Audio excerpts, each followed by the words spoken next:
Hey, so, this week's theme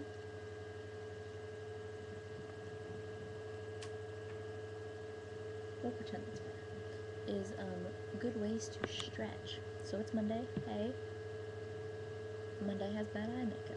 That's gonna be the title of this video. Monday has bad eye makeup and bad hair. And is recording at 9:30, but you know, norm. So, this week's theme for the week is good ways to stretch.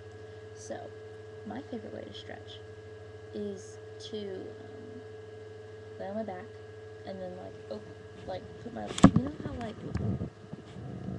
put the bottoms of your feet together like that, and lay on your back and point your toes, and then develop your leg, and then plie and flex, and then develop your leg, and then hold it there, and then plie and flex, and develop your leg to second, and hold it there, and then plie and flex, and then straighten both legs. On the first time on both of them, you leave your bottom leg in plie, and then the second time on both of them, you straighten both legs. And then you let go, hold it there, and you carry it over to the other side of your foot, other side, and hold your flexed foot in your hand, and your bottom leg is straight, and your toes pointed, and you try to keep both shoulders on the ground, and then I roll over in my split, and then touch my toe to my head, then I lean forward, and I roll back. Then do it on the same on the left side. And then make sure you're good and warm before you do that, though, because it's really like I'm pulling my foot to my face kind of deal. So, that. And then I like to push, I like to do my splits against the wall or in a doorway. So, say my phone is a doorway. Yep, my phone's a doorway. And, there's another side of the doorway over here. I get into my splits on this side of the doorway, and then leave my bottom foot against the other doorway part, and do door splits. You can look those up on the internet, because it's pretty obvious. And then for my middle, I like to do gravity splits, and I like to push myself up against the wall and make sure your butt is against the wall, and then open into your middle split, and I like to hold that for 5 or 6 minutes. Ooh, somebody loves me. Oh.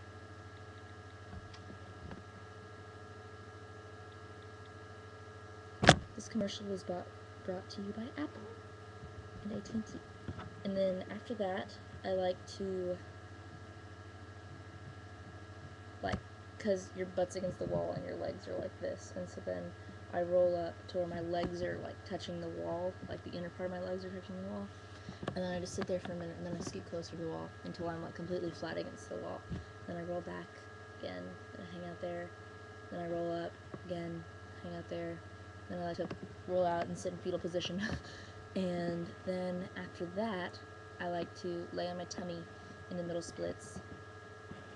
Yeah, and then sometimes I'll have someone gently push down on me, gently. Don't ever have people push you down into the splits really forcefully, because it's actually really bad for your hips and your legs and your back, because your body is meant to your body's meant to be flexible, but if your ligaments, but flexibility is meant to be gained over time and not be grrr and push you completely down into your splits, because if you do that and you've never stretched before, you're going to kill yourself because it hurts really bad. And your ligaments in your hips and your knees will get stretched out really too quickly, because basically your muscles and your ligaments need to be stretched out at a slow and steady pace. They like to work at their own pace. I've been dancing for a long, long time, and I still don't have my left split because I love myself, and I don't want to kill myself, because I work on it very, very hard, and I sit in my splits for a minute on each side each day, so I can be more flexible. But I'm not going to hurt myself so I can be more flexible. You need to learn that. And it's really good to be flexible, because it actually makes you live longer, because if you think about it, it avoids injury, obviously, the more flexible you are. That's why a lot of football players have to do ballet, because it helps them stretch everything. And I also think it's really important for your back to be flexible. So do back bends and like straighten your legs and then bend and then straighten your legs and then bend and come in and sit in fetal position, and then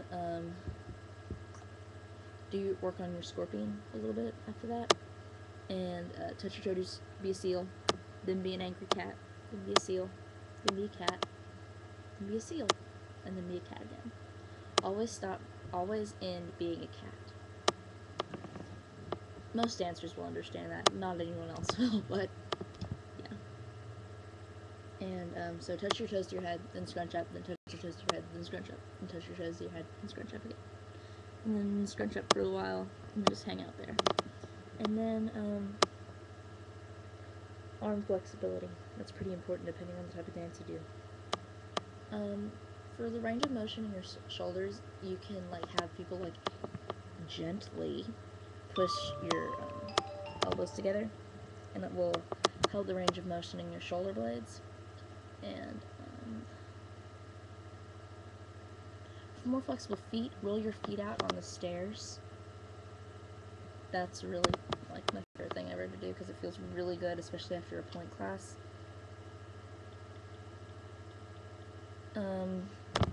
And then for your Achilles tendon, if you have tendonitis, you be careful and like listen to what your doctor says about doing tendonitis stretches or tendon stretches, because you can hurt yourself, and I don't want you to hurt yourself because that would suck.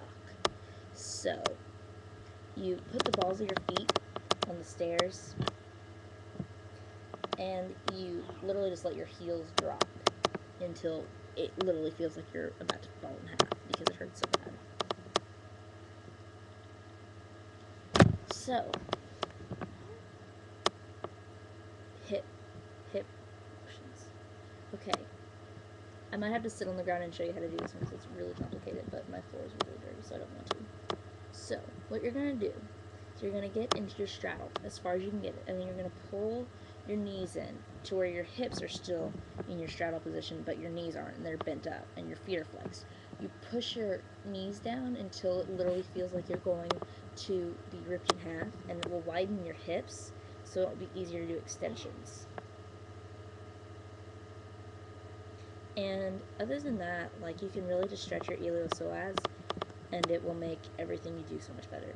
Your iliopsoas is that muscle that, when you're in your splits, it's the muscle that's being stretched on the leg that isn't in front of you. So, like, your back leg, the muscle that is getting stretched there is the muscle, it, like, comes up through your hamstring and then through your hip, and then it connects all the way up to, like, the top of your rib cage. So that muscle's really important. Alright, I think I'm done. That's all I got, guys. Sorry. Oh. And always stretch your neck before dance class so it doesn't make nasty noises. And be careful with your joints popping. And if you have any, like, injuries, be careful on what you stretch. And so I dislocated my hip, like, a couple months ago. So, like, right now, my right hip is overworked and my left hip is just completely dead. So I have to strengthen my left hip and stretch my right hip. Strengthen left, stretch right. So how I'm going to stretch right is I'm going to do the middle split and then push them down. And then I'm going to do clamshells on my left. And if you don't know what clamshells are, you basically lay on your side and pretend you're a mermaid. And then open the leg you're trying to stretch and then close it. And then open the leg you're trying to stretch and close it. Open and close. And your butt will hurt really bad and you'll feel like you're being stabbed. But you know, it's okay because you're going to have a strong hip, which is really good. So, moral of the story is always be flexible when you're a dancer so you don't dislocate yourself. Alright, bye guys.